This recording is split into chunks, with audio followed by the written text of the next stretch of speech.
Hello friends, learning phase in physics में मैं मीतू सैनी आपका स्वागत करती हूँ। आज हम करने जा रहे हैं 11th क्लास का first unit, that is physical world and measurement का टॉपिक। तो हमारा जो आज का टॉपिक है वो है uses of dimensions, uses of dimensional फॉर्मूले। तो डायमेंशनल फॉर्मूला और इक्वेशन और we can say dimensional analysis का क्या यूजेस है, आज हमने वो स्टडी करना है। तो डायमेंशनल इक्वेशन के हमारे पास 3 यूजेस हैं।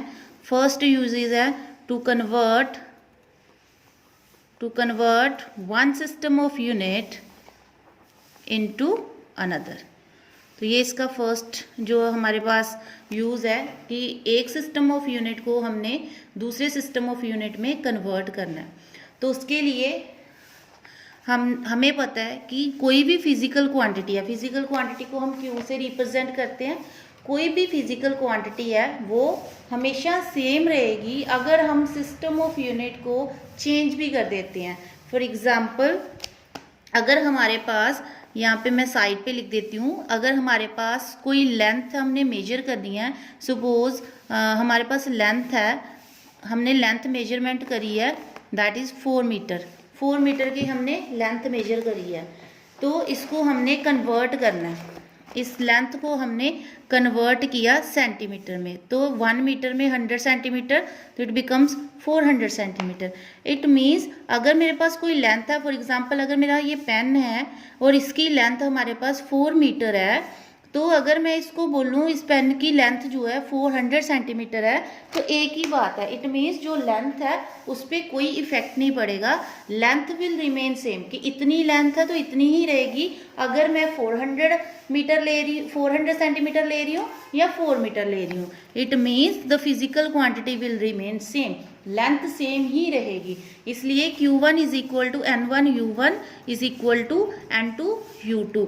इट मीन्स N1 क्या है, ये जो मैंने यहाँ पे 4 लिया था, ये numerical value that is N1, और ये जो मेरा U1 लिया हुआ है ये सिस्टम ऑफ यूनिट है। जैसे मैंने मीटर लिया हुआ है तो ये सिस्टम ऑफ यूनिट है हमारी। इसी तरह अगर हम ये देखेंगे N2, तो N2 हमारे पास क्या है, ये जो हमने 400 लिया है तो ये हमारे पास N2 है, और ये जो सेंटीमीटर लिया है वो हमारे पास U2 है। तो ये हमारे पास फॉर्मूला, जनरलाइज फॉर्मूला बन गया। अगर मुझे यहाँ से N2 निकालना है तो N2 किसके इक्वल आ जाएगा, that is N1 U1 upon U2। तो ये हमारे पास N2 आ गया। अब अगर हम लेट कर लेते हैं कि जो U1 है उसको हमने मेजर किया, जो हमारी फंडामेंटल क्वांटिटीज़ है मास, लेंथ एंड टाइम में, तो U1 को हम रिप्रेजेंट करेंगे, late U1 is M1 L1 T1। अब इसकी कुछ ना कुछ रेस टू पावर भी होती है। कोई भी डायमेंशनल फॉर्मूला हम डिराइव करते हैं तो उसके ऊपर m रेस टू पावर, जैसे 1 हो गया, 2 हो गया, कुछ ना कुछ इसकी डायमेंशंस होंगी।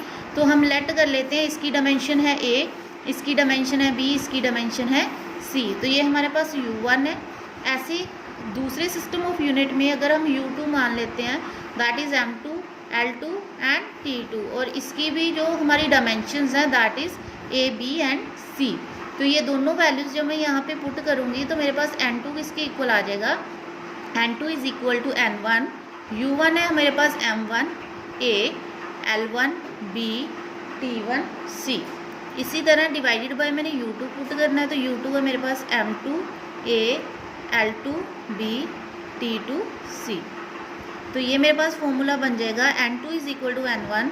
अब ये देखो M1 की रेस टू पावर A है, M2 race to power A है, दोनों की पावर A है, तो मैं इसको ऐसे लिख सकती हूँ M1 upon M2 whole raise to power A। इसी तरह L1 upon L2 whole raise to power B। ऐसे ही T1 upon T2 whole raise to power C। ये हमारे पास फॉर्मूला आ गया।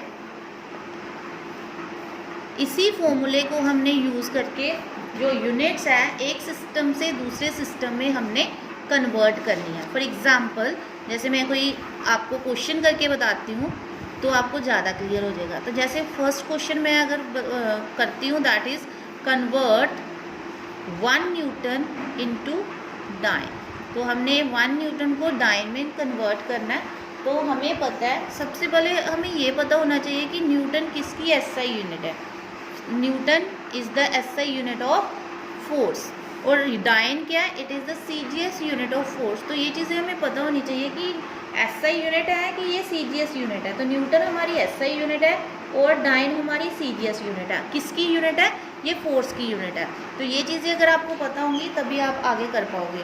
तो आपने क्या करना है, सबसे पहले हमने लिखना है डायमेंशनल फॉर्मूला किसका, फोर्स का, क्योंकि ये फोर्स की यूनिट है तो हमने फोर्स का डायमेंशनल फॉर्मूला लिखना। और फोर्स का डायमेंशनल फॉर्मूला होता है m1 L1 T⁻⁻²। तो डायमेंशनल फॉर्मूले मैंने अपनी पिछली वीडियो में बताया है आपको कि किस तरह से हम डायमेंशनल फॉर्मूला निकालते हैं। अगर आपको इस टॉपिक पे क्लियर करना है अपना कंसेप्ट तो आप मेरी दूसरी डायमेंशनल फॉर्मूला वाली जो वीडियो है उसको देख सकते हो। तो ये हमारा डायमेंशनल फॉर्मूला है फोर्स का। अब देखो इसको अगर मैं कंपेयर करूँ इसके साथ, ये वाली जो इक्वेशन है मेरी m1⁴A L1⁴B T1⁴C, it means यहाँ पे m⁴1 है, यहाँ m⁴A है। तो अगर मैं इनको कंपेयर करती हूँ तो इसका मतलब ये जो मेरी पावर्स हैं इनको हम डायमेंशंस बोलते हैं, जो पावर्स होती हैं। तो ये जो पावर्स हैं ये मुझे ABC की वैल्यू गिवन है। तो यहाँ पे मेरे पास A आ जाएगा जो m की पावर होगी दैट इज़ 1, B क्या आ जाएगा जो L की पावर होगी दैट इज़ 1, और मेरे पास C क्या आ जाएगा वो जो T की पावर होगी दैट इज़ -2। अब हमने यहाँ पे क्या कंसेप्ट लिखना, हमने यहाँ पे एक लिखना ओल्ड सिस्टम और इधर हमने लिखना होता है न्यू सिस्टम। तो देखो जो ओल्ड सिस्टम है, ओल्ड सिस्टम हम किसे बोलेंगे, जिसको हमने कन्वर्ट करना है। हमने 1 न्यूटन को कन्वर्ट करना है तो वो यहाँ पे आएगा। मीन्स ओल्ड सिस्टम हमारा कौन सा है, एसआई सिस्टम हमारा ओल्ड सिस्टम है। और हमने डाइन्स में कन्वर्ट करना है तो डाइन हमारा क्या है, न्यू सिस्टम।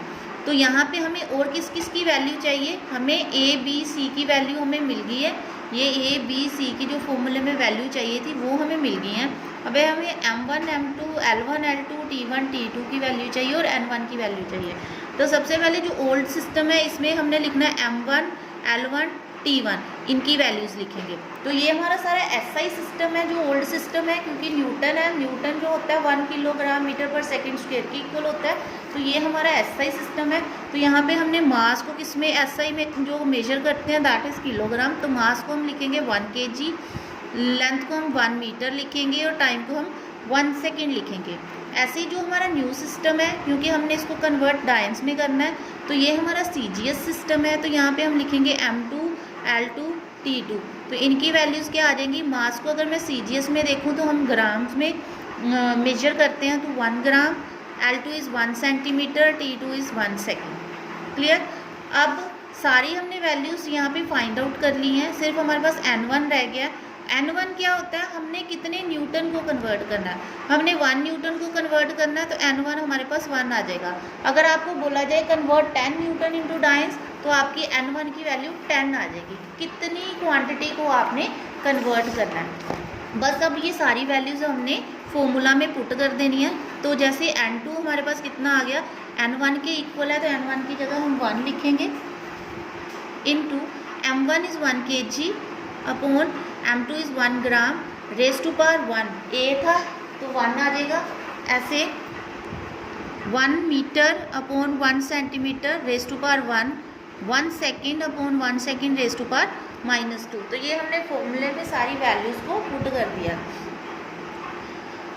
उसके बाद अब हमने कन्वर्ट करना, किलोग्राम को हमने ग्राम्स में कन्वर्ट करना। तो 1 kg में कितने ग्राम्स होते हैं, 1000, 10⁻³ ग्राम अपॉन 1 ग्राम, ठीक है, रेज़ टू पावर 1। ऐसे मीटर को अगर सेंटीमीटर में कन्वर्ट करें तो 10⁻² सेंटीमीटर अपॉन सेंटीमीटर। ऐसे ही ये सेकंड कैंसिल, तो 1⁻² आ जाएगा। तो किसी 1 की कोई भी पावर हो आंसर 1 ही रहता है, तो ये फैक्टर हमारा 1 हो जाएगा। अब ये ग्राम से ग्राम कैंसिल, सेंटीमीटर से सेंटीमीटर कैंसिल। तो n2 हमारे पास क्या आ जाएगा, 10⁻³ इंटू 10⁻² इंटू 1।